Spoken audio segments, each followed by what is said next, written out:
Hi students, welcome to IK அகாடமிக்ஸ்ல. இதோட நம்ம என்ன பார்க்க போறோம் அப்படின்னு பாத்தீங்கன்னா, டிஎன்பிஎஸ்சி குரூப் 4க்கான மொத்த சிலபஸையுமே 22 வீடியோ நான் உங்களுக்கு முடிச்சுறேன்னு சொல்லியிருக்கேன். ஓகேவா? அதுல இது 3வது வீடியோ. இதுல டிஎன்பிஎஸ்சியோட ஜிஎஸ் சிலபஸ்ல யூனிட் 5 நான் கம்ப்ளீட் பண்ணிடுறேன். ஓகே, அந்த டிஎன்பிஎஸ்சி சிலபஸ்ல ஜிஎஸ் யூனிட் 5ல எப்பவுமே என்ன இருக்கு?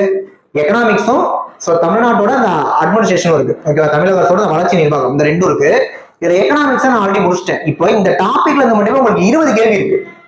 ஓகேவா? சேர்த்து எக்கனாமிக்ஸ்ல ஒரு 10, இந்த டாபிக்ல ஒரு 10 அப்படின்னு வச்சீங்கன்னா, இப்ப இந்த ஒரு வீடியோல நான் அந்த 10 கேள்வி உங்களுக்கு முடிச்சு தரேன். ஓகேவா? ஆல்ரெடி நம்ம 2 கிளாஸ் பார்த்துட்டோம். எக்கனாமிக்ஸ் முடிச்சிட்டோம், தமிழ்ல யூனிட் 1 இலக்கணத்தை முடிச்சிட்டோம். அப்படி இருக்கிறப்ப இந்த ஒரு யூனிட்டை இந்த வீடியோ நம்ம முடிச்சிடலாம். ஓகேவா? தமிழக அரசோட அந்த வளர்ச்சி நிர்வாகம், அந்த அட்மினிஸ்ட்ரேஷன் தான் இந்த வீடியோல பார்க்க போறோம். குரூப் 4 சிலபஸ்க்கு என்ன தேவையோ அதை மட்டும் நீட்டா நான் சொல்லிடுறேன். ஓகே, இந்த ஒரு வீடியோ மட்டும் பாருங்க, நீங்க வேற எதுவுமே ரெஃபர் பண்ண தேவையில்ல. இதை மட்டும் நல்லா படிச்சுட்டீங்கன்னா போதும். சோ இந்த கிளாஸஸ் பொறுத்த வரைக்கும் ஆல்ரெடி படிச்சிருந்தவங்களுக்கு ப்ராப்பர் ரிவிஷனா இருக்கும். ஃபர்ஸ்ட் இப்பதான் படிக்க ஆரம்பிக்கிறீங்கனாலுமே கூட, இதெல்லாம் தான் நம்ம படிக்கிறோமா அப்படின்ட்டு கண்டிப்பா உங்களுக்கு ஐடியா கிடைக்கும். நான் ப்ராப்பரா உங்களுக்கு நோட்ஸ் கொடுத்துறேன். ஃபுல்லா வீடியோ கவனிச்சுட்டு பாஸ் பண்ணி நோட்ஸ் எடுத்துக்கோங்க. டெஃபினட்டா அது உங்களுக்கு ஹெல்ப்ஃபுல்லா இருக்கும். ஓகேவா? சோ சிலபஸ்ல என்ன கொடுத்துருக்காங்களோ அதை மட்டும் கிறிஸ்பா நான் சொல்லி கொடுத்துறேன். ஓகேவா? சோ சிலபஸ்ல ஃபர்ஸ்ட் என்ன பாத்தீங்கன்னா சமூக நீதி அந்த டாபிக் இருக்கும். ஓகேவா? நெக்ஸ்ட் வந்து பாத்தீங்கன்னா தமிழ்நாட்டுல கல்வி இருக்கும். அடுத்து தமிழ்நாட்டோட அந்த ஹெல்த் சுகாதாரம் இருக்கும். ஓகேவா? Next Tamil Nadu geography, Tamil Nadu economics, தமிழக புவியியலும், தமிழக பொருளாதாரம், இந்த 5 டாபிக் தான் சிலபஸ்லயே கொடுத்துருக்காங்க. இந்த 5 மட்டும் நான் என்னன்னு சொல்லி கொடுத்துறேன். கரெக்டா கவனிங்க, வீடியோவை ஃபுல்லா பாருங்க. ஓகே, வாங்க நம்ம வீடியோக்குள்ள போயிடலாம். ஃபர்ஸ்ட் நம்ம சேனல் பார்த்தீங்கன்னா அப்படியே சேனலை சப்ஸ்கிரைப் பண்ணி வச்சுக்கோங்க. வீடியோ லைக் பண்ணுங்க, கமெண்ட் பண்ணுங்க, ஷேர் பண்ணுங்க. வாங்க வீடியோக்குள்ள போயிடலாம். ரைட். ஸோ சமூக நீதியும் சமூக நல்லிணக்கமும் சமூக பொருளாதார மேம்பாடு மூலாதாரங்கள், இதுதான் ஃபர்ஸ்ட் சிலபஸ்ல கொடுத்துருக்க டாபிக். ஸோ இது வந்து பாத்தீங்கன்னா இந்த டாபிக் ரொம்ப ஜென்ரலா இருக்கும்.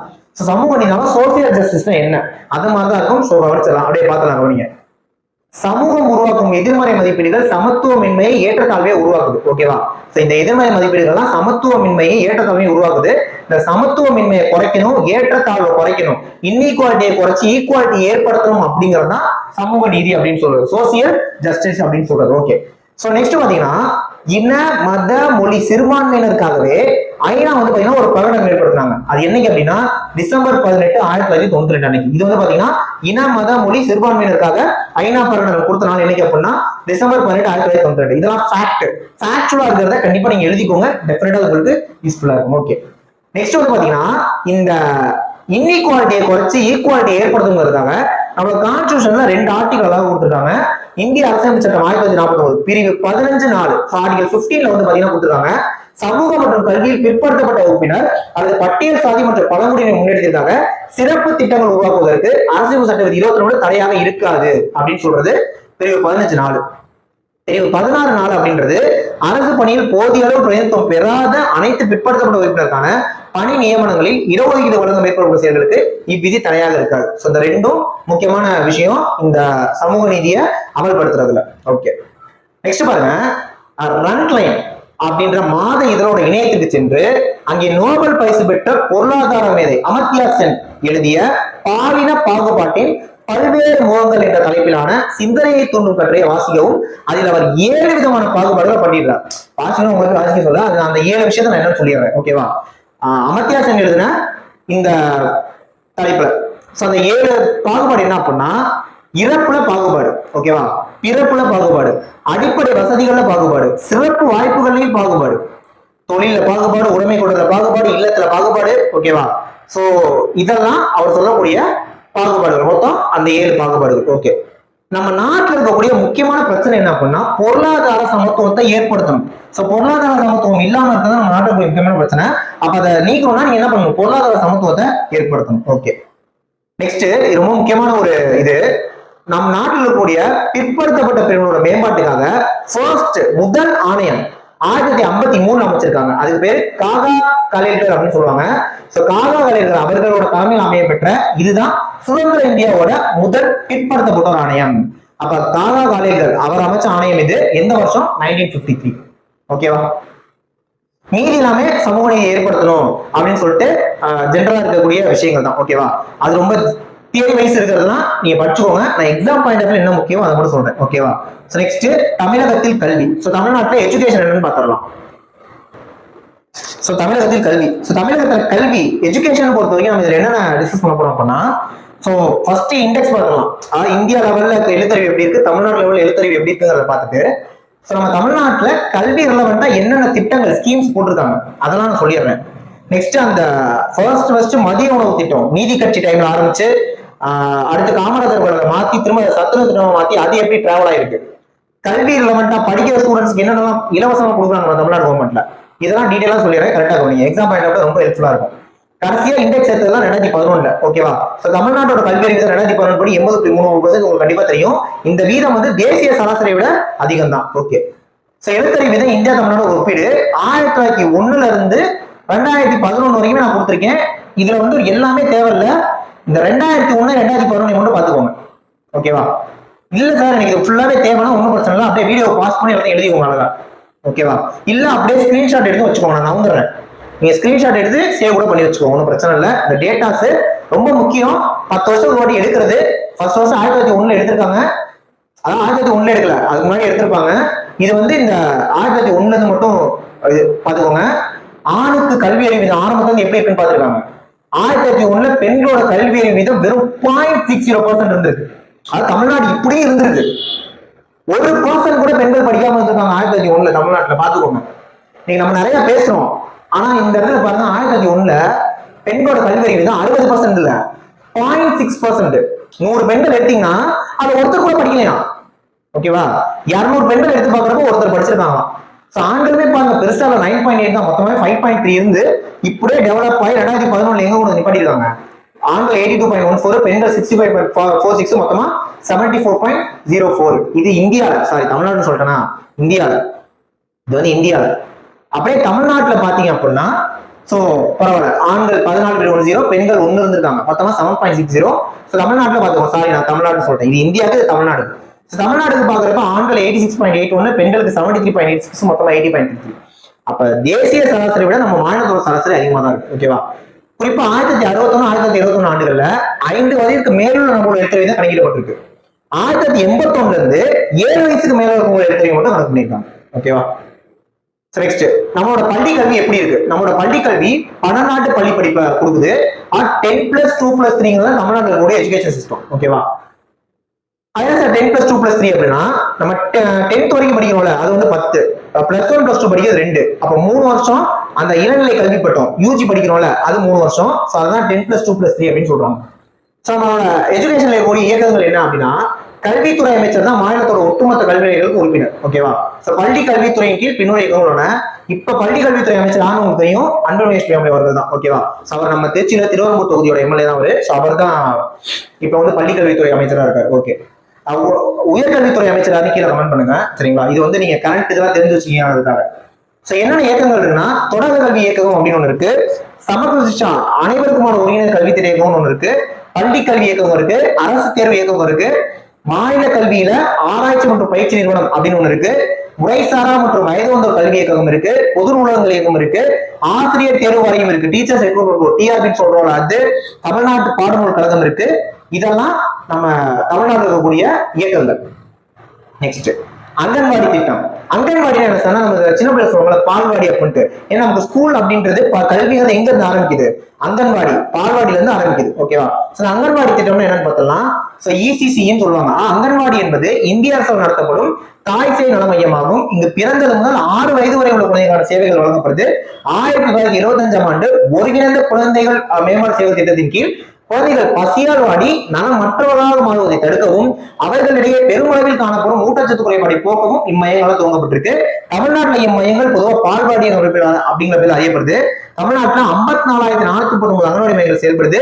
இங்கு பயிரும் குழந்தைகளுக்கு தேவையான ஊட்டச்சத்து, ஆரம்பகால கல்வி கல்விக்கான சூழல், குழந்தைகள் பாதுகாப்பாக ஆரோக்கியமாக வளர்வதற்கு தேவையான பணிகள்லாம் செயல்படுத்தப்படுது. அங்கன்வாடி மையங்கள்ல 5 வருஷம் நிறைவு செய்து தொடக்கப்பள்ளிக்கு செல்லும் குழந்தைகளுக்கு முன்பருவ கல்வி நிறைவு சான்றிதழ் வழங்கும் திட்டத்தை 2017 ஜூன் மாசம் அப்போதைய தமிழ்நாடு முதல்வர் கே பழனிசாமி அவங்க தான் தொடங்கி வச்சாங்க. எடப்பாடி பழனிசாமி இருக்காங்க அவரு. ஓகே, நெக்ஸ்ட் சமக்கர சிக்ஷா, அனைவருக்குமான ஒருங்கிணைந்த கல்வி திட்டம் என்ன அப்படின்னா, முன்பு அமலில் இருந்த அனைவருக்கும் கல்வி திட்டம் அப்படிங்கிறது ராஷ்டிரிய மத்தியமிக் சிக்ஷா அபியான், ஆசிரியர் கல்வி ஆகியவற்றை உள்ளடக்கி மழலைய கல்வி, தொடக்க கல்வி, உயர்நிலை கல்வி, மேல்நிலை கல்வி அனைத்து நிலைகளிலும் தொடர் கல்வி முறைக்கு ஏதுவாக மத்திய அரசு பள்ளி கல்வியில சமக்கர சிக்ஷா அப்படிங்கிற ஒருங்கிணைந்த கல்வி திட்டத்தை தொடங்கியிருக்காங்க. 2018-19 ஆண்டு முதல் செயல்படுத்தப்பட்ட ஒரு இத்திட்டம் மழலைய பள்ளி முதல் மேல்நிலை படிப்பு வரையில் செயல்படுத்தப்படும். இது எப்ப இருந்து வருது? 2018-19 அப்ப இருந்து. ஓகே. இலவச மதிய உணவு திட்டம் நீதி கட்சி ஆட்சி காலத்துல அப்போதைய சென்னை மாகாணத்தோட சில பள்ளிகளில் இத்திட்டம் அறிமுகப்படுத்தப்பட்டிருக்கு.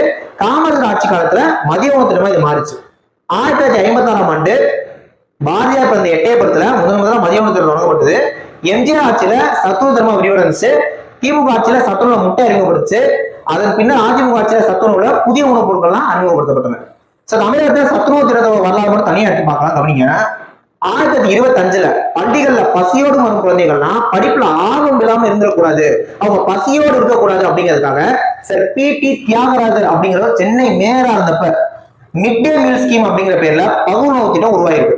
முதல் கட்டமா சென்னை 1000 விளக்கில் உள்ள மாநகராட்சி பள்ளியில பகுதி உணவு அமல்படுத்தப்பட்டிருக்கு. ஒரு மாணவருக்கான உணவு செல்வு ஒரு அனாதை தாண்டக்கூடாதுங்க அப்படிங்கிற நிபந்தனையோட தான் ஆரம்பிச்சிருக்காங்க. 1000 விளக்கில் ஆரம்பிக்கப்பட்ட பகுதி உணவு திட்டம் சென்னை ஓடப்பாளையம், மீசாக்கிப்பேட்டை, சேத்துப்பட்டு அப்படிங்கிற மெல்ல மெல்ல விரிவுபடுத்தப்பட்டது. அதன் பலனாக பள்ளிக்கு ஒரு மாணவரை எண்ணி கணிசமாக உயர தொடங்குச்சு. இதன் காரணமா பி.டி. தியாகராஜ செட்டியார் கொண்டு வந்த பகவத் திட்டம் 1925 ஏப்ரல் 1 நிறுத்தப்பட்டது. அப்புறமே என்ன பண்ணாங்க? இதை நிறுத்திட்டாங்க. ஓகே. நெக்ஸ்ட் காமராஜரோட மதிய உணவு திட்டம் 1955 ஆண்டு மார்ச் 27 சென்னை பூங்கா நகர் மெமோரியல் மண்டபத்தில் நடைபெற்ற சென்னை மாகாண தொடக்கப்பள்ளி ஆசிரியர் மாநாட்டில் கல்வித்துறை இயக்குனர் அப்ப நேத்து சுந்தரவடிகள் அப்படிங்கிறவர் ஏழை குழந்தைகள் அனைவருக்கும் பள்ளிக்கூடத்துல மாலை நேரத்துல இலவச மதிய உணவு வழங்குவது பற்றி அப்போதைய முதல்வர் காமராஜர் ஆலோசிக்க அதுவே தமிழ்நாடு கல்விச்சொல்லை விரிவுபடுத்திய மேம்படுத்திய மதிய உணவு திட்டமா மாறி இருக்கு. காமராஜர் முயற்சியில அந்த திட்டம் 2ஆம் ஐந்தாண்டு திட்டம் தான் சேர்க்கப்படுச்சு. அப்ப செகண்ட் ஃபேஸ் நடைமுறையில் இருந்திருக்கும், அப்பதான் சேர்த்திருப்பாங்க. தமிழ்நாட்டில் புரட்சித்தலைவர் எம்ஜிஆர் பாத்தீங்கன்னா சத்துணவு திட்டத்தை மாண்புமிகு முன்னாள் அமைச்சர் புரட்சித் தலைவர் எம்ஜிஆர் அவர்களால் ஊரக பகுதிகளில் 1/7/1982 அன்றும் நகர்ப்புறங்களில் 15/9/1982 அன்றும் உருவாக்கப்பட்டது. கிராமத்துல 1/7/1982, நகர்ப்புறத்துல 15/9/1982 சத்துணவு திட்டம். எம்ஜிஆர் மறைவுக்கு பிறகு ஆட்சி அமைந்த திமுக சத்துணவு திட்டத்துக்கு செறிவூட்டும் வகையில பள்ளி மாணவர்களுக்கு முட்டை வழங்குவது அறிமுகப்படுத்திருக்காங்க. பருப்பு காய்கறியை தாண்டி முட்டை என்பது பொருளாதார ரீதியில எல்லோருக்கும் கிடைக்காத ஒண்ணா அப்போதைக்கு இருந்திருக்கு. அந்த வகையில சத்துணவோடு கோழி முட்டை தரப்பட்டிருக்கு. மக்களுக்கு பெரும் மகிழ்ச்சி ஏற்பட்டுச்சு. அந்த திட்டத்துக்கு பெற்றோர்கள் குழந்தைகள் மத்தியில் கிடைத்த வரவேற்பை தொடர்ந்து 15 நாட்களுக்கு ஒரு முறை முட்டை என்பது வாரம் ஒரு முறை முட்டை அப்படின்னு மாத்திருக்காங்க.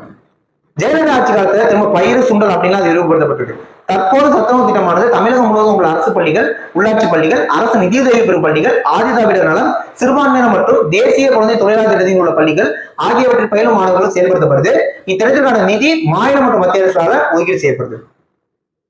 நெக்ஸ்ட் தமிழ்நாடு சமச்சீர் கல்வி ரொம்ப முக்கியம் பாருங்க.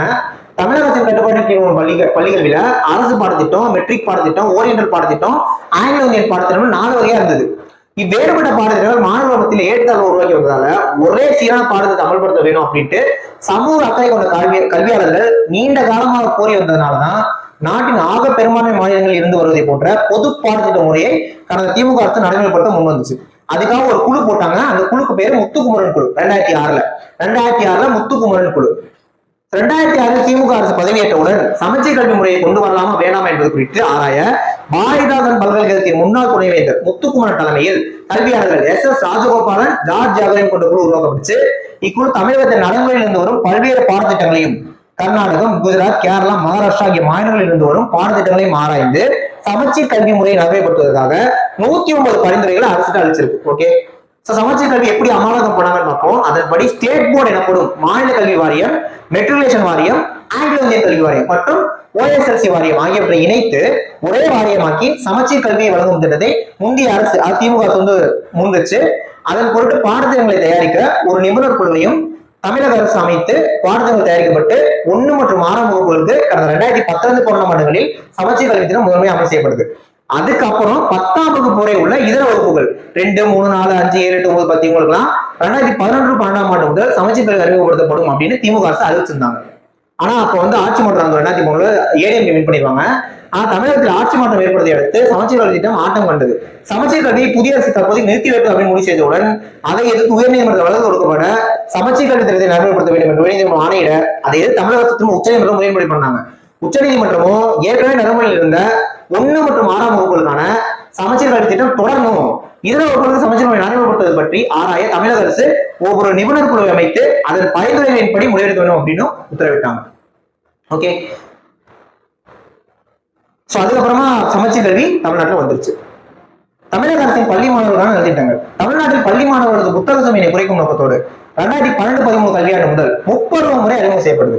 நாமலாம் சின்ன பிள்ளையில படிச்சப்ப டேர்ம் 1 டேர்ம் 2 டேர்ம் 3 எல்லாம் இருக்காது. ஆனா இப்ப டேர்ம் 1 டேர்ம் 2 டேர்ம் 3 இருக்காது. எப்ப இருந்து இந்த டைம்ல தான் விலையெல்லாம் நோட்டு புத்தகங்கள் வழங்கும் திட்டம் 2012-13 கல்வியாண்டில் அறிமுகம் செய்யப்பட்டு இதன்படி அரசு மற்றும் அரசு நிதியுதவி பெறும் பள்ளிகள்ல 1-10ஆம் வகுப்பு வரை பயிலும் மாணவர்களுக்கு விலையில்லா நோட்டு புத்தகங்கள் வழங்கப்படுது. மேல்நிலை வகுப்பு பயிலும் மாணவர்களுக்கு மடிக்கணினி வழங்கும் திட்டம் 2011-12 கல்வியாண்டு முதல் அமல்படுத்தப்பட்டு வருது. விலையில்லா காலனி ஓகே 2012-13 கல்வியாண்டு முதல் அரசு மற்றும் அரசு பள்ளிகளிலையும் 1-10ஆம் வகுப்பு வரை பயிலும் மாணவர்களுக்கும் வழங்கப்பட்டு வருது. புத்தகப்பை வழங்கும் திட்டம் 2012-13 அந்த கல்வியாண்டு முதல் அரசு மற்றும் அரசு பள்ளிகள்ல 1-12 வரைக்குமே கொடுத்துட்டு இருக்காங்க. கிரையான்ஸ் வழங்கும் திட்டம் 2012-13 டைம்ல ஃபர்ஸ்ட் ஸ்டாண்டர்ட் செகண்ட் ஸ்டாண்டர்ட் கொடுத்துட்டு இருக்காங்க. கலர் பென்சில் வண்ண பென்சில் வழங்கும் திட்டம் 2012-13 கல்வியாண்டு முதல் 3 முதல் 5ஆம் வகுப்பு வரை படிக்கிறவங்களுக்கு கொடுக்குறாங்க. கணித உபகரண பெட்டி வழங்கும் திட்டம் 2012-13 கல்வியாண்டு முதல் 6-8ஆம் வகுப்பு மாணவர்கள் பயன்பெற அமலாக்கப்பட்டிருக்கு. நில வரைபட புத்தகம் வழங்கும் திட்டம் 2012-13 கல்வியாண்டு முதல் 6-10ஆம் வகுப்பு மாணவர்களுக்கு அமலாக்கப்படுது. கம்பெனி சட்டை வழங்கும் திட்டம் மலைப்பகுதியில் உள்ள அரசு மற்றும் அரசு நிதியுதவி பள்ளிகள்ல புரட்சியாளர் எம்ஜிஆர் சத்துணவு திட்டத்தில் சேர்ந்து பயன்பெறும் 1-8ஆம் வகுப்பு மாணவர்கள் பயன்பெறும் வகையில 2013-14 கல்வியாண்டு முதல் அமலாக்கப்பட்டிருக்கு.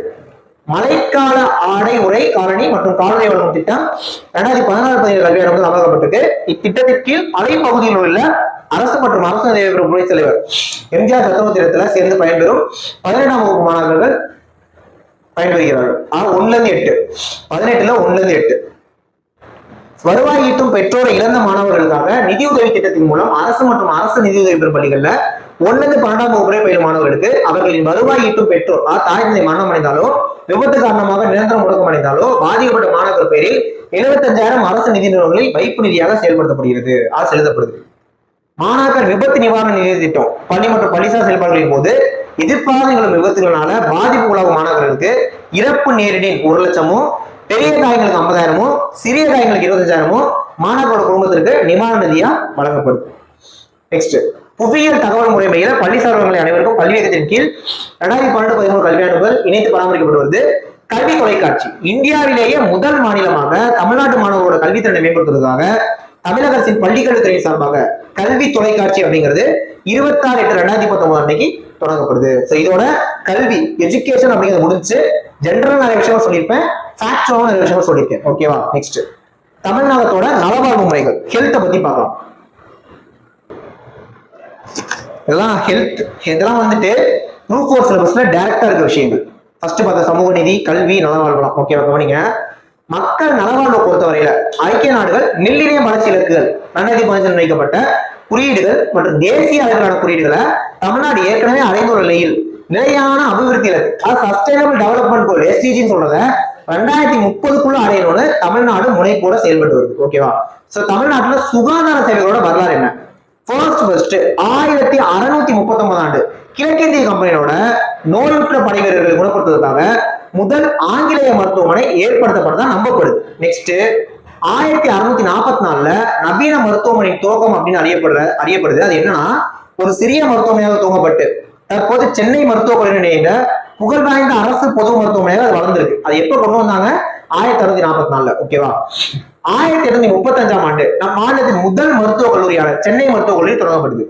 1883ஆம் ஆண்டு நோயாளிகளுக்கு சிகிச்சை அளிப்பதற்காக அரசு மருத்துவமனையில் ஒரு பல் மருத்துவ பிரிவு தொடங்கப்படுது.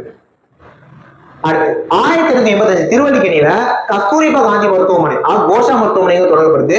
1923ல பொது சுகாதாரம் மற்றும் நோய் தடுப்பு மருந்து இயக்கம் தொடங்கப்படுது. 1954ல அடையார் புற்றுநோய் நிலையம் தொடங்கப்படுது. 1966ல மருத்துவ கல்வித்துறை உருவாக்கப்படுது.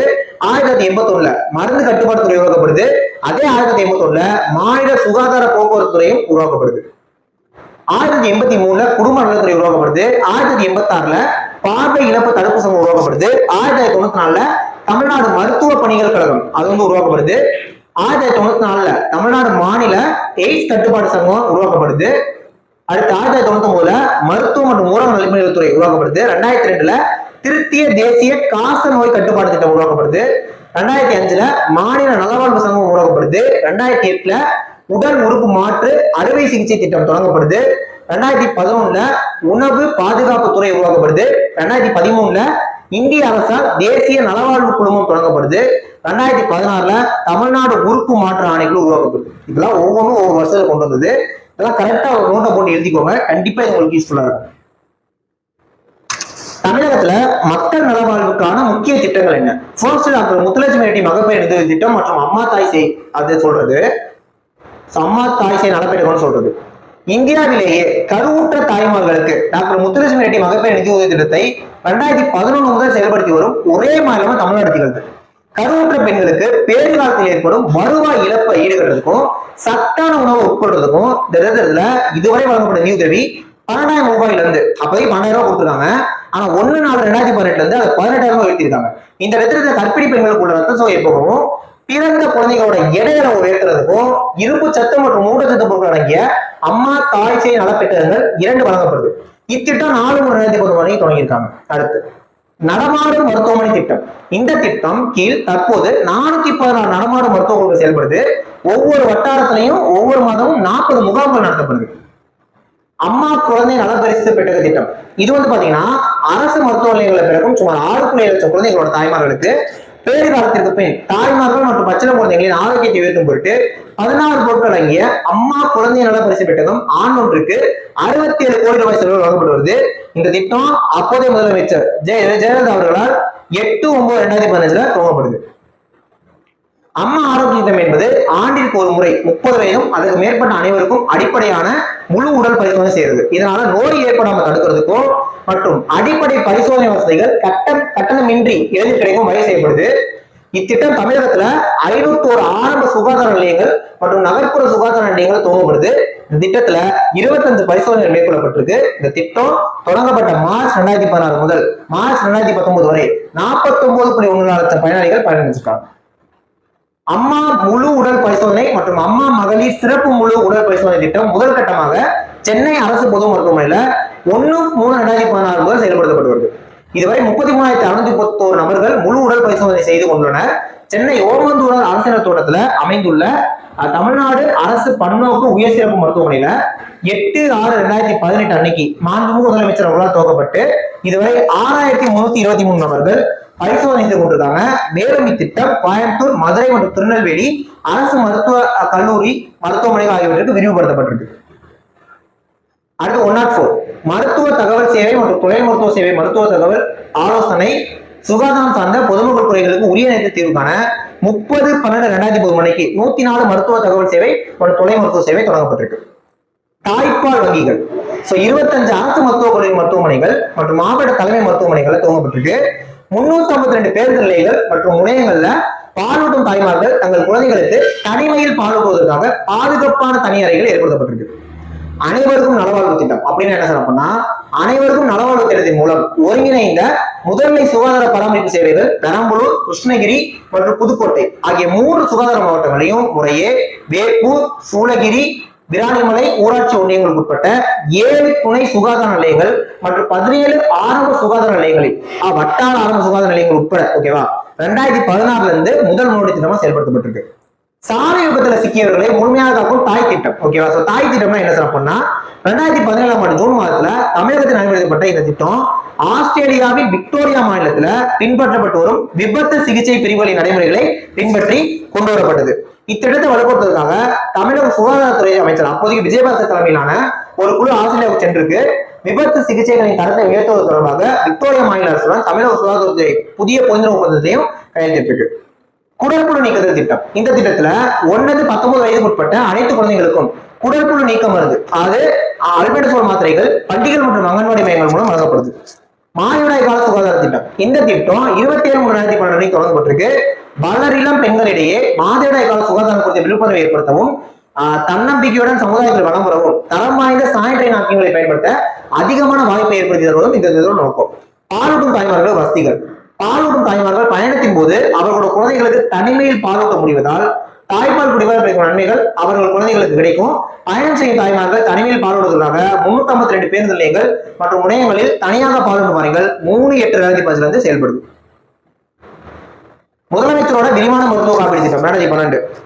தமிழ்நாட்டில் உள்ள ஏழை எளிய மக்களுக்கு நவீன மருத்துவ வசதிகளை அரசு மற்றும் தனியார் நிறுவனம் மூலமாக வழங்கப்பட வேண்டும் என்பதற்காகவும் அனைவருக்கும் சுகாதார வசதி கிடைக்கணும் அப்படிங்கிறதுக்காகவும் தமிழ்நாடு அரசு 2012 தொடங்கப்பட்ட முக்கியமான திட்டங்கள்ல முதலமைச்சரின் விரிவான மருத்துவ காப்பீடு ஒன்றாகும். குடும்பத்தின் ஆண்டு வருமானம் 72,000 ரூபாய்க்கும் குறைவாக உள்ள 1.58 கோடி குடும்பங்கள் இத்திட்டத்தில் சேர்க்கப்பட்டிருக்கு. இத்திட்டம் சிறப்பாக 5 ஆண்டுகள் செயல்படுத்தப்பட்டு பொதுமக்களுக்கு மகத்தான நன்மை அளித்துக் கொண்டிருப்பதால் இத்திட்டம் மேலும் 5 ஆண்டுகள் தொடர்ந்து செயல்பட அனுமதிக்கப்பட்டுள்ளது. தமிழக அரசு பிரதான் மந்திரி ஜன் ஆரோக்கிய யோஜனா திட்டத்தை தற்போது செயல்படுத்தப்படும் முதலமைச்சரின் விரிவான மருத்துவ காப்பீடு திட்டத்துடன் 23/9/2018 ஒருங்கிணைத்துள்ளது. யுனைடெட் இந்தியா காப்பீடு நிறுவனம் மூலம் இத்திட்டம் செயல்படுத்தப்படுது. ஓகேவா? 11/1/2017 முதல் தொடர்ந்து செயல்படுத்தப்படும் முதலமைச்சரின் விரிவான மருத்துவ காப்பீடு முக்கிய சிறப்பு என்னென்னு பார்க்கலாம். சிகிச்சை முறைகள் அனுமதிக்கப்பட்ட 1027. ஓகேவா? சிகிச்சை முறைகள் அனுமதிக்கப்பட்ட 1027 மருத்துவ மற்றும் அறுவை சிகிச்சை முறைகள், 154 சிறப்பு சிகிச்சை முறைகள், 154 தொடர் சிகிச்சை முறைகள், 38 முழுமையான பரிசோதனை முறைகள், 424 பிரதான் மந்திரி ஜன் ஆரோக்கிய யோஜனா திட்ட சிகிச்சை முறைகள் மற்றும் 8 உயர் சிறப்பு சிகிச்சை முறைகள் ஆகியவை திட்டத்துல சேர்க்கப்பட்டிருக்கு. காப்பீடு தொகை. பிரதான் மந்திரி ஜன் ஆரோக்கிய யோஜனா திட்டத்தை ஒருங்கிணைத்த பின்பு ஒவ்வொரு குடும்பத்திற்கும் ஆண்டு ஒன்றுக்கு 5 லட்சம் ரூபாய் காப்பீடு இருக்கு. இம்மாநிலத்துல 6 மாதங்களுக்கு மேலாக வசிக்கும் புலம்பெயர்ந்த தொழிலாளர்கள் தொழிலாளர் நலத்துறை மூலம் சான்றளிக்கப்பட்டு இதை சேர்த்துக்கிறாங்க. மாநில அரசாங்கத்தால அனாதைகள் 19,600 வரையறுக்கப்பட்டவர்கள் இக்காப்பீடு திட்டத்துல உறுப்பினர்களா சேர்க்கப்பட்டிருக்காங்க. இதோட தமிழ்நாட்டோட கல்வி இந்த ஹெல்த் முடிஞ்சு. ஓகேவா? இன்னும் ஒரு டாபிக் தான் இருக்கு. தமிழக புவியியல் கூறுகளும் பொருளாதார வளர்ச்சியில அவரோட தாக்கமும். தமிழ்நாடு ஜாகிரபியும் தமிழ்நாடு எக்கனாமிக்ஸும் பார்த்துடலாம். தென்னிந்தியாவோட கிழக்கு கடலோர பகுதியில் அமைஞ்சிருக்க நமது மாநிலமான தமிழ்நாட்டோட எல்லைகள் பாத்தீங்கன்னா புதுச்சேரி, கேரளா, கர்நாடகா, ஆந்திரா இதெல்லாம் தான். கிழக்குல வங்காள வீடா இருக்கும், தெற்குல இந்திய பெருங்கடல் இருக்கும், மேற்குல கேரளா இருக்கும், வடக்குல கர்நாடகா, ஆந்திரா இருக்கும். இதான் தமிழகத்தோட எல்லைகள். ஓகே. 1858 ஜனவரி 14 தமிழ் மொழியை பாத்தீங்கன்னா மாநிலத்தோட ஆட்சி மொழியா கொண்டு வந்திருக்காங்க. தமிழ்நாட்டோட மாவட்டங்கள் அப்படின்னு எடுத்து பாத்தீங்கன்னா தமிழ்நாட்டோட மொத்த நிலப்பரப்பு எவ்வளவுனா 1,30,057 சதுர கிலோமீட்டர். இது இந்தியாவோட மொத்த பரப்புல 4%. தமிழ்நாட்டோட தலைநகர் சென்னை. இதன் தலைமைச் செயலகம் புனித ஜார்ஜ் கோட்டையில செயல்பட்டு வருது. தமிழும் ஆங்கிலமும் ஆட்சி மொழிகள். தமிழோட ஆட்சி மொழிகள் என்ன? தமிழும் ஆங்கிலமும். ஓகே. நெக்ஸ்ட் கவனிங்க.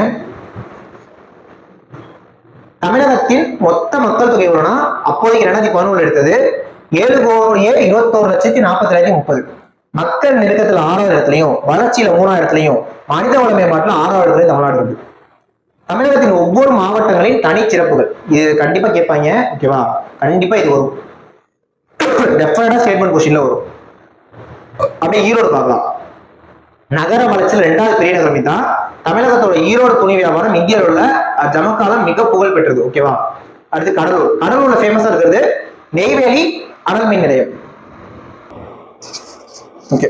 நெக்ஸ்ட் பாத்தீங்கன்னா நெல்லிக்குப்பம் சர்க்கரை ஆலை கடலூர்ல இருக்கு. ஓகேவா? நெக்ஸ்ட் கரூர். தமிழ்நாட்டோட காகித ஆலை கரூர்ல இருக்கு, கூட்டுறவு நூற்பாலை கரூர்ல இருக்கு, செட்டிநாடு சிமெண்ட் ஆலை கரூர்ல தான் இருக்கு. அடுத்து கன்னியாகுமரி. நாஞ்சில் நாடு என்று அழைக்கப்படும் இந்திய அருமன் தொழிற்சாலை இங்கதான் இருக்கு, கன்னியாகுமரியில.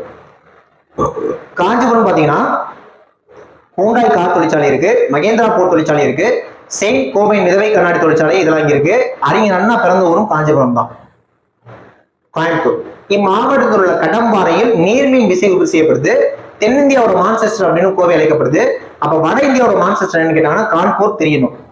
இங்க பாரதியார் யூனிவர்சிட்டி இருக்கு, தமிழ்நாடு வேளாண்மை பல்கலைக்கழகம் இருக்கு, ஸ்ரீ அவினாசி லிங்கம் மனையில் பல்கலைக்கழகம் இதெல்லாம் கோயம்புத்தூர்ல இருக்கு. சிவகங்கை. உலகின் மிகவும் தரம் வாய்ந்த கிராஃபைட் கனிமம் எங்க கிடைக்குது? சிவகங்கையில. சென்னை. இந்தியாவின் டெட்ராய்டு அப்படின்னு சொல்லக்கூடிய விதத்துல பன்னாட்டு கார் தயாரிப்பு ஆலைகள் சென்னையிலும் அதை சுற்றிலும் அமைந்திருக்கு. ஆவடி தென்னிந்தியாவோட கலாச்சாரத்தோட நுழைவாயிலா கருதப்படுது. சேலம். பெரியார் பல்கலைக்கழகம் இருக்கு. இந்தியாவிலேயே மானசைட் உற்பத்தி செய்ய போகிற ஒன்றா இருக்கு. மேலும் ஜவ்வரிசி மிகுதியா உற்பத்தி செய்யப்படும். தஞ்சாவூர் டெக்ஸ்டைல்ஸ் ரொம்ப ஃபேமஸ். பேரறிஞர் அண்ணாவோட சர்க்கரை ஆலை இருக்கு. திருமண்டக்குடி ஆலை இருக்கு. திருமண்டக்குடி ஆலை ஆர்வான் சர்க்கரை இருக்கு. பெல் மெட்டல் யூனிட் இருக்கு. ஈகான் மேக்கிங் லிமிடெட்லாம் இருக்கு. நெக்ஸ்ட் திண்டுக்கல். காந்தி கிராமிய பல்கலைக்கழகம் இருக்கு, அன்னை தசா பல்கலைக்கழகம் இருக்கு. இதுல திண்டுக்கல் பூட்டுங்கிறது ரொம்ப ஸ்பெஷல். திருச்சி எடுத்துக்கிட்டீங்கன்னா சுற்றுலா தலங்கள் நிறைய இருக்குது. மலைக்கோட்டை இருக்கு, கல்லணை இருக்கு, முக்கம்பூர்கள்லாம் இருக்கு. பாரதிதாசன் யூனிவர்சிட்டி, பாரதிதாசன் பல்கலைக்கழகம் திருச்சியில இருக்கு. மனோரமணிய சுந்தரா பல்கலைக்கழகம் திருநெல்வேலியில இருக்கு. சிற்பக்கலைக்கு புகழ்பெற்ற கிருஷ்ணாபுரம் திருநெல்வேலியா இருக்கு. கூடங்குளம் மணல் நிலையம், அரியகுளம் மூன்றடை பறவைகள் சரணாலயம் இதெல்லாம் திருநெல்வேலியில இருக்கு. களக்காடு சரணாலயம், முண்டந்துறை புலிகள் சரணாலயம், ஓகேவா, இதெல்லாம் இருக்கு. அடுத்து பெரம்பலூர்லயும் அரியலூரையும் பார்த்தலாம். தமிழகத்திலேயே அதிக அளவில் சிமெண்ட் உற்பத்தியாகும் இடம் இதுதான். ஜிப்சம் அதிகமா இம்மாவட்டத்தில் காணப்படுது. Next Thoothukudi. Organic chemicals Thoothukudi அனல்மில் இருக்கு. ஸ்பிக் தானந்தர கெமிக்கல்ஸ் லிமிடெடும் தூத்துக்குடியில தான் இருக்கு. உப்பெடுத்தல் மற்றும் மீன்பிடித்தல் ஆகியவற்றுக்கு தூத்துக்குடி மாவட்டம் உலக புகழ் பெற்று வருது. ஓகேவா. தமிழ்நாடு கடல்சார் பயிற்சி கழகம் தூத்துக்குடியில தான் இருக்கு. நெக்ஸ்ட் நீலகிரி. நீலகிரி எடுத்துக்கிட்டீங்கன்னா புகைப்பட சூழ் தயாரிப்பு இங்கதான். துப்பாக்கி மருந்து தொழிற்சாலைகள்லாம் இங்கதான் இருக்கு. யுரேனியம், பினாயில், யூக்கலிப்டஸ், யூக்கலிப்டஸ் நிலம் இங்கதான் தயாரிக்கிறாங்க. ஊசி தொழிற்சாலை நீலகிரியில தான் இருக்கு. புரோட்டீன் தயாரிப்பு இங்கதான் இருக்கு. வானிலை ஆய்வு நிலையம் இங்கதான் இருக்கு. இதெல்லாம் நீலகிரியில இருக்கு. நீலகிரியில இருக்கக்கூடிய மலைவாழ் பழங்குடியினர் அப்படின்னு ஒரு சில பேர் இருக்காங்க. யார் யாருன்னா குறும்பர், தோடர், கோடர், அணியர், இருளர், இவங்கெல்லாம் நீலகிரியில் இருக்கக்கூடிய மலைவாழ் பழங்குடியினர். அடுத்து விருதுநகர். தீப்பெட்டி மற்றும் தொழிற்சாலைகள் இம்மாவட்டத்தோட சிறப்புகள். ஓகேவா. பட்டாசு இதெல்லாம் சிவகாசிய குட்டி ஜப்பான் அப்படின்னு சொல்றாங்க. வேலூர். ராணிப்பேட்டை மையம் வந்து இங்கதான் இருக்கு. தொழில் பெல் இருக்கு, என்ஃபீல்டு இருக்கு, இஐடி, ஓகேவா, பாரி போன்றலாம் இங்க இருக்கு. தமிழ்நாடு வெடிபொருள் ஆலை, எஃகு ஆலை, எம்ஆர்எஃப் டயரு, சந்தனம், சர்க்கரை, தோல் பதனிடும் தொழிற்சாலை இதெல்லாம் வேலூர்ல இருக்கு. ஆசியாவின் மிகப்பெரிய தொலைநோக்கி மையமும் காவலூர்ல இருக்கு. ஆசியாவிலேயே புகழ்பெற்ற சிஎம்சி மருத்துவமனையும் இங்கதான் இருக்கு. ஸோ இதெல்லாம் அந்தந்த டிஸ்ட்ரிக்ட்ல இருக்க முக்கியமான விஷயங்கள். நெக்ஸ்ட் தமிழகத்தோட சிறப்புகள் அப்படின்னு ஒரு சில விஷயங்கள் இருக்கு, பார்த்துடலாம். இதெல்லாம் எக்ஸாமுக்கு ரொம்ப முக்கியம். கண்டிப்பா இருந்து கேள்வி வரும், பாருங்க, உங்களே தெரியும். சரி, இந்த பிக்சர் வீடியோட கிளியரா தெரியுதா? ஓகே, தெரியுது. நான் சொல்றேன், அப்படியே கவனிச்சுக்கோங்க. இதெல்லாம் நீங்க பாஸ் பண்ணி கரெக்டா நோட்ஸ் எடுத்துக்கோங்க. கண்டிப்பா என்னைக்காவது உங்களுக்கு யூஸ் ஆகும். தமிழகத்தோட சிறப்புகள். மிக உயரமான சிலை திருவள்ளுவர் சிலை. மிகப்பெரிய தொலைநோக்கி காவலூர், அது வேலூர்ல இருக்கு. இதுதான் ஆசியாவிலே பெருசு. மிக உயர்ந்த சிகரம் தென்னிந்தியால ஆனைமுடி. மிக நீளமான ஆறு காவேரி. தமிழகத்தோட மான்செஸ்டர் கோயம்புத்தூர். மிக உயர்ந்த கோபுரம் ஸ்ரீரங்கம் தான். மிகப்பெரிய பாலம் பாம்பன் பாலம். தமிழகத்தின் ஹாலந்தன் திண்டுக்கலை சொல்லுவாங்க. மிகப்பெரிய தேர் வந்து திருவாரூர்ல இருக்கு. முதல் பெண் ஆளுநர் யாருன்னா பாத்திமா பிபி. மிகச்சிறிய மாவட்டம் சென்னை, மிகப்பெரிய மாவட்டம் ஈரோடு. முதல் பெண் நீதிபதி பத்மினி துரை. தமிழகத்தின் நெற்களஞ்சியம் தஞ்சாவூர். முதல் பெண் மருத்துவர் டாக்டர் முத்துலட்சுமி ரெட்டி. முதல் நாளிதழ் மதராஸ் மெயில் 1873 வந்திருக்கு. முதல் தமிழ் நாளிதழ் சுயசமுத்திரன் 1829. மிகப்பெரிய கோவில் தஞ்சை பரீஸ்வரர் கோவில். மிகப்பெரிய அணைக்கட்டு மேட்டூர் அணைக்கட்டு. மிக பழைய அணைக்கட்டு கல்லணை அணைக்கட்டு. முதல் மாநகராட்சி வந்து சென்னை 1688. ஓகேவா. முதல் பெண் முதல்வர் ஜானகி ராமச்சந்திரன். முதல் பேசும் படம் காளிதாஸ். முதல் இருப்பு பாதை ராயபுரம் பாலஜா. முதல் ஊமை படம் கீசகவதம். மலைகளின் ராணி உதகமண்டலம். மலைகளின் இளவரசி வால்பாறை. ஏழைகளின் ஊட்டி ஏற்காடு. தமிழகத்தோட நுழைவாயில் தூத்துக்குடி துறைமுகம். கோவில் நகரம் அல்லது உரங்கா நகரம் மதுரை. மலைக்கோட்டை நகரம் திருச்சி. குட்டி ஜப்பான் சிவகாசி. தென்னகத்தின் நுழைவாயில் சென்னை. தொழில் நகரம் விருதுநகர். நெசவாளர்களின் வீடு கரூர். பூட்டு நகரம் திண்டுக்கல். தமிழகத்தின் ஹாலிவுட் கோடம்பாக்கம். மிக உயர்ந்த கட்டிடம் எல்ஐசி மவுண்ட் ரோட் சென்னை. தென்னாட்டு கங்கை காவேரி. முதல் பெண் தலைமை செயலர் திருமதி லட்சுமி பிராணேஷ். தமிழக முதல் நோபல் பரிசாலையார்னா சசிவிராமன் தான். தமிழக முதல் நீர்மின் திட்டம் ஐபகாரா நீலகிரியில. தமிழகத்தின் முதல் பெண் ஜீல் அதிகாரி திலகவதி. தமிழகத்தில் முதல் வானிலை நிலையம் சென்னை. தமிழகத்தில் முதல் பெண் மேயர் சென்னையில தாராச்சரியன். தமிழகத்தில் முதல் சோதனை குழாய் குழந்தையை உருவாக்குனது டாக்டர் கமலா செல்வராஜ் தான். முதல் அனல்மின் திட்டம் நெய்வேலி. தமிழகத்தின் பொற்காலம் சங்ககாலம். தமிழகத்தின் நீண்ட காலம் கலப்பிடர் காலம். தமிழ்நாட்டில் கல்வி வளர்ச்சி ஜூலை 15 காமராஜர் பிறந்த நாள். தமிழில் எழுந்த முதல் நாவல் பிரதாப முதலியார் சரித்திரம். தமிழ்நாடு முதல் ரைத்து வழிமுறை கொண்டு வந்தது சர் தாமஸ் மன்றோ. மஞ்சள் உற்பத்திக்கு பெயர் பெற்ற மாவட்டம் ஈரோடு. பாரத ரத்னா விருது பெற்ற முதல் தமிழக முதலமைச்சர் ராஜாஜி. இது வந்து கடைசியா தமிழகத்தோட அடையாளங்கள். மாநில சின்னம் என்ன? ஸ்ரீவில்லிபுத்தூர் ஆண்டவர் கோயில் கோபுரம் தான். மாநில விலங்கு என்ன? தமிழ்நாட்டுக்கு வரையாடு. மாநில மலர் செங்காலம் சொல்லுவாங்க, இல்ல கார்த்திகைப்பூன்னு சொல்லுவாங்க. மாநில பறவை மரகத புறா. மாநில மரம் பனைமரம். மாநில விளையாட்டு கபடி. மாநில கீதம் பே சுந்தரம் பிள்ளையை நீராடும் கடலோட என்றும் பாடல். ஓகேவா. ஸ்டூடெண்ட்ஸ் குரூப் 4 பாயிண்ட் ஆஃப் வியூல ஓகேவா. ஸோ அந்த சமூக நீதியில் ஆரம்பிச்சு நெக்ஸ்ட் தமிழகத்தோட கல்வி, தமிழகத்தோட சுகாதாரம், அப்புறமா அப்படியே தமிழக புவியியல், தமிழக பொருளாதாரம், இந்த இதை ஃபுல்லா கம்ப்ளீட் பண்ணிட்டேன். குரூப் 4க்கு இந்த சிலபஸ் தான் நீங்க இந்த அளவுக்கு படிச்சிருக்கீங்கன்னா போதுமானது. ஓகேவா. ஸோ இது கண்டிப்பா 10 கேள்வி வரும். அப்ப நான் இது வரைக்கும் என்னென்ன முடிச்சிருக்கேன் அப்படின்னா தமிழ்நாடுல எக்கனாமிக்ஸ் ஃபுல்லா முடிச்சிட்டேன். அதான் ஃபர்ஸ்ட் வீடியோ போட்டுருந்தேன். தமிழ்ல யூனிட் 1 இலக்கணம் முடிச்சிட்டேன். இந்த இதை முடிச்சிட்டேன். அப்ப நான் இது வரைக்கும் நான் உங்களுக்கு 2 யூனிட் முழுமையா முடிச்சு கொடுத்துட்டேன். என்னென்ன? ஜிஎஸ்ல யூனிட் 5 முடிஞ்சு, தமிழ்ல யூனிட் 1 முடிஞ்சு. கிட்டத்தட்ட 45 கேள்விக்கான கண்டென்ட் நான் உங்களுக்கு கொடுத்துட்டேன். ஓகேவா? தமிழ்ல 25 கேள்வி கண்டென்ட் கொடுத்துட்டேன். ஜிஎஸ் அந்த யூனிட் வந்து 20 கேள்வி கண்டென்ட் கொடுத்துட்டேன். இனிமேட்டு அடுத்தடுத்து அப்படியே தமிழ், ஜிஎஸ், அப்பப்போ மேக்ஸ் அந்த மாதிரி வந்துட்டே இருக்கும். 22 நாளுக்கான ஷெட்யூல் நான் உங்களுக்கு ஆல்ரெடி கொடுத்துருந்தேன். அதன்படி தான் வரப்போகுது. சேம் டைம் நான் இதுக்கு முன்னாடி 2 வீடியோ கம்ப்ளீட் பண்ணியிருந்தேன்ல, அந்த 2 வீடியோக்கான லிங்க்கும் கீழே டிஸ்கிரிப்ஷன்ல வச்சிருக்கேன். அதை பார்த்துக்கோங்க. சேம் டைம் வந்து பாத்தீங்கன்னா நம்ம இந்த குரூப் 4 இந்த ரிவிஷன் கோர்ஸ் கொண்டு போயிட்டு கூட ஃப்ரீயா இதுல சில பிடிஎஃப் வந்து பாத்தீங்கன்னா உங்களுக்கு ப்ரொவைட் பண்ணுவோம். அந்த பிடிஎஃப்லாம் உங்களுக்கு வேணும்னு வச்சீங்கன்னா டிஸ்கிரிப்ஷன்ல பாருங்க, ஒரு கூகுள் ஃபார்ம் லிங்க் இருக்கும். அந்த கூகுள் ஃபார்மை ஃபில் பண்ணிட்டீங்கன்னா சப்மிட் கொடுத்த பிறகு நெக்ஸ்ட் பேஜ்ல ஒரு டெலிகிராம் குரூப் ஓபன் ஆகும். அந்த டெலிகிராம் குரூப்ல ஜாயின் பண்ணிட்டீங்கன்னா இந்த குரூப் 4 ரிவிஷனுக்கான அப்டேட்ஸ் அதில் தான் கொடுத்துட்டு இருக்கோம். ஓகே, நெக்ஸ்ட் ஃபர்தர் அந்த வீடியோல பார்க்கலாம். தேங்க்யூ.